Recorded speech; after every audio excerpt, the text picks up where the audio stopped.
Tu es béni, tu es privilégié dans le glorieux nom de Jésus. Grande ma joie est ta voix. Je suis l'ambassadeur de Jésus pour Jésus au fou. De me bénir dans le nom glorieux de Jésus Nazareth. Oui, encore cette année, Epikaïso 2024, l'ombre du Tout-Puissant. Dieu va te parler de façon certaine, de façon radicale. Et encore plus en ce mois de février, qui est pour le mois de la grandeur. Close de mise grandement pendant que tu écoutes cette brève exhortation. Je parle ce matin sur le thème: avec qui marches-tu? Enfant de Dieu, ta vie est fonction du type de relation que tu as. Dis-moi avec qui tu marches et je dirai qui tu es. Dis-moi avec qui tu marches et je dirai qui tu deviendras. Parce que ta vie, ta destinée est aussi attachée au type de personnes avec qui tu marches, au type de relations que tu as, au type de personnes que tu côtoies. Fais attention à tes relations. Ceux avec qui tu marches, ceux avec qui tu parles, ceux que tu côtoies déterminent ce que tu deviens. L'histoire de Jonas est une interpellation grande, une interpellation forte aux hommes de cette génération. Jonas entre dans un bateau et le même jour, toutes les personnes qui étaient dans un bateau ont perdu toute leur cargaison, ont perdu tout ce qu'ils avaient à cause de la présence de Jonas. Il y a des personnes avec qui, si tu es seulement pour une seule nuit, tu perdras tout. Rien que pour une seule matinée ou encore moins, pour une seule minute seulement, tu perdras tout. Dieu appelle Jonas à aller à Ninive et Jonas prend la résolution d'aller à Tarsis. Et il entre dans le bateau. Et dans ce bateau, la présence de Jonas a provoqué une grande tempête, a provoqué des tonnerres dans les airs et les eaux ont parlé contre tous ces commerçants. Ce même jour, ils se sont dit certainement les dieux sont contre nous. Ils ont jeté tout leur cargaison dans l'eau. Les marchandises, l'investissement de plusieurs années ou encore moins tout leur capital a été jeté dans les eaux, pensant que la colère de Dieu était enflammée contre eux. Mais après tous avoir tout jeté, ils ont rendu compte que ce scénario, la condition n'avait pas changé. La situation était la même. Le problème était continuel.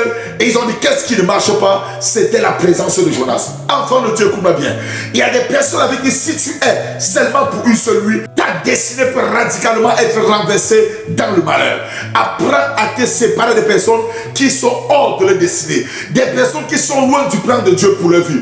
Des personnes qui sont séparées de la présence de Dieu. Ou encore des personnes qui ne veulent rien entendre à l'écoute de Dieu en cette saison. Oui, tu dois te séparer de ce type de personnes. Oui, tu vas te séparer. Voilà une cargaison de multimilliardaires qui en une seule soirée se sont appauvris jusqu'à la plus pire de toutes les limites à cause de la présence de Jonas. Frère, évite les Jonas dans ta vie. Des personnes vont te faire tout perdre.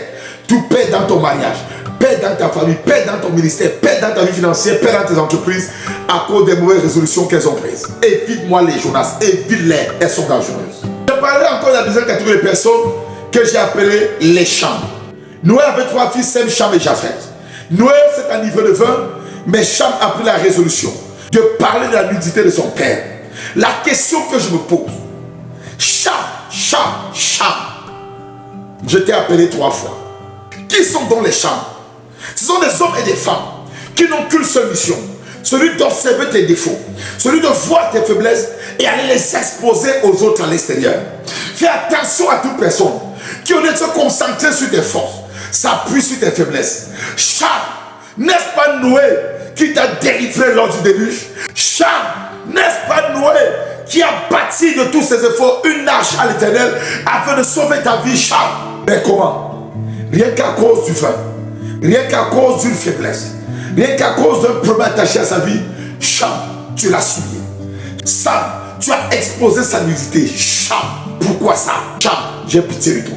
Ce qui me tombe et ce qui me choque au-delà de tout, c'est que Cham est placé juste à côté du manteau de Noé, mais il prend la résolution de courir à l'intérieur, se moquer de Noé, exposer la nudité de Noé. Cham, est-ce que le manteau n'était pas à côté de toi?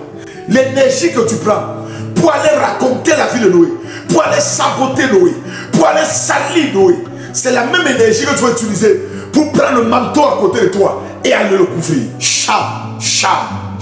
Par le biais de la vie de ce jeune homme, je puis te dire, au lieu d'investir à saboter, à salir, à détruire quelqu'un, prends la peine de le couvrir. Car ses forces sont plus grandes que ses faiblesses. En une seule matinée, Noé est devenu un rien à cause des Cham. À cause des Cham. Combien sont les Cham? Des personnes qui t'exposent, des personnes qui te détruisent, des personnes qui n'ont qu'une seule vision, celle de te voir être humilié, celle de te salir, celle de voir que tout va mal autour de toi. Combien sont ces Cham?